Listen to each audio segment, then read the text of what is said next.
This is your story, and this is my story. The evidence we have currently demonstrates that life on Earth appeared roughly 4 billion years ago. Humans arrived maybe 200,000 to 300,000 years ago. Listen to the story, which is yours, and decide what you want to do with it.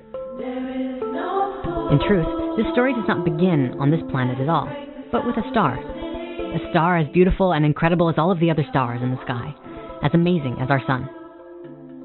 This star exploded, and in it created a rapid torrent of energy, expanding out in all directions, in all dimensions. From this explosion of energy laid the foundation for new life, new creations, and new manifestations to take place. One such manifestation was our solar system and all of our planets. In the beginning, our planet was a collection of dust and rock particles, a hard-shelled ball. Volcanoes show us what the Earth used to look like and how it evolved. Volcanoes became like a furnace, creating water in liquid form through evaporation and heat emerging from within the crust of the Earth. Water formed vessels like bloodstreams across the face of the planet, and many oceans became heavy with salt. The mineral and rock formations within the Earth gave a means for crystals to form. And crystals contained a natural biological geometry for a higher consciousness to emerge. Where did biological life first spark? Scientists believe primitive life forms called archaeobacteria, blue-green algae, was the first form to turn to the sun for energy and reproduce and evolve. They transformed the atmosphere of the planet. Before this time, the atmosphere was rich with carbon. These billions of microorganisms grew from the carbon, and the carbon drained from the atmosphere and entered the crust to become what was next. The life spread throughout the water, through water cycles, waterfalls, rivers, oceans. All life drinks the same water. Water is essential. Life that grows depends on water. It depends on the sun. The air we breathe comes from the algae. The algae needs fresh water to continue to grow. The engine of life is linkage. In life, everything is connected. Water and air are one. Sharing is everything. In nature, everything is shared. Coral is formed from algae and shells coming together, which provide homes for more fish and other life. Trees took a very long time to grow. They reach upwards towards the sun and are perfect statues, as if striving towards higher truth. They have the power to capture life's energy from the sun, turning it into vegetable, wood, and other living matter. From that, new soils are formed. Earth relies on a balance. Every being has a role to play. Every species exists in cooperation and harmony with another species. And this harmony is not easily shattered. Everything is used in nature. Everything has a purpose. How many species are there that we know of? What do we truly know about the bonds that link them all? The Earth is a miracle, and to modern science, life still remains a mystery. Today, life is just a link in a chain of innumerable others over 4 billion years old. And within just a pinprick of that amount of time, we, the Homo sapiens, with our tremendous brains and nearly limitless potential, have disrupted that balance completely. What this means is that there's something really magnificent and fantastic about us. And we may have dropped the ball a bit. Humans appeared on this planet several 100,000 years ago, and we have transformed the face of the planet. There are many stories about how it happened. Nobody knows for sure. The ancients speak of sky people who came down and began inhabiting the lands, of lost civilizations and cities which functioned more in tune with themselves. These records come from our ancestors nearly 6,000 years ago, which today we believed was our first civilization. Regardless of where we came from, we can see what has happened since we have arrived. This is what we're going to look at. We're going to do it in short form because it's really depressing. So just bear with me while we go through this. We have taken control of every species of life, of all lands, and turned it for ourselves. We took control of animals to help discover and conquer new territories. We subjugated the growth of plants, calling it agriculture. From that spawned cities and civilizations, eliminating the need to migrate around and scavenge for food. Now, it was in our backyard. But that wasn't enough. We needed more. We tapped into the energy deep within the Earth, pockets of sunlight, captured in millions of years worth of coal, gas, and oil. And we have seen more change within 50 years than in the last 13,000 years combined. And not all of it is good. Cities like New York and Los Angeles are symbols of the exploitation of oil and the resources that we have forcibly extracted. There aren't many farmers left, and the industrialized farming actively poison our foods with pesticides, which in turn poisons us. Don't believe me? Just ask the food workers wearing radiation suits. But how can all of the food demands be met without concentration camps of cattle, where not a blade of grass can grow? Instead of grass, trucks haul in grain that is fed to the cattle to become meat to stuff our faces. Houses are cloned, copied, and standardized, wiping creativity off the map. Everywhere, machines dig, rip, bore, and tear into the earth, faster and faster, without any regard for the millions of years worth of what Mother Earth has been creating. Excessive mining will soon exhaust all of the planet's reserves. 100 millions of metric tons of fish have been exhausted. Most large fish have been fished out of existence because they no longer have time to reproduce. Globally, water levels are falling. Places like Las Vegas are the biggest consumers of water in the world, where in other places they have none, and women dig aquifers day after day.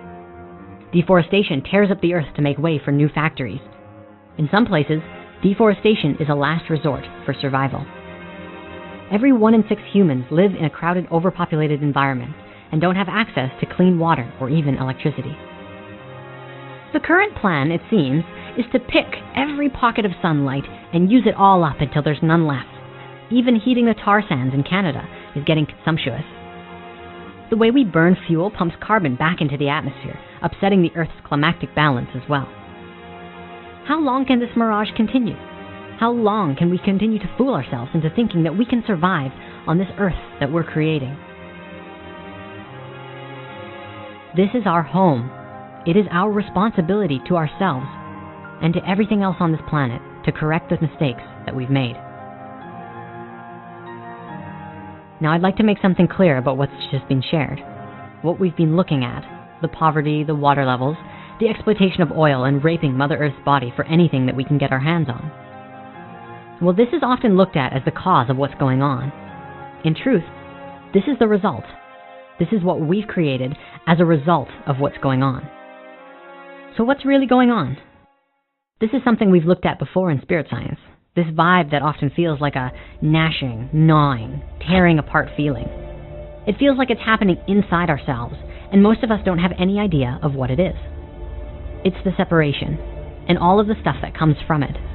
The fear, the anxiety, the I'm not good enough, the I want to have power over you. All of that is the result of the same thing, the feeling of being separate. The illusion that you are separate, and the fear and the hurt that comes along when you think that you are alone. You are not alone. We are not alone.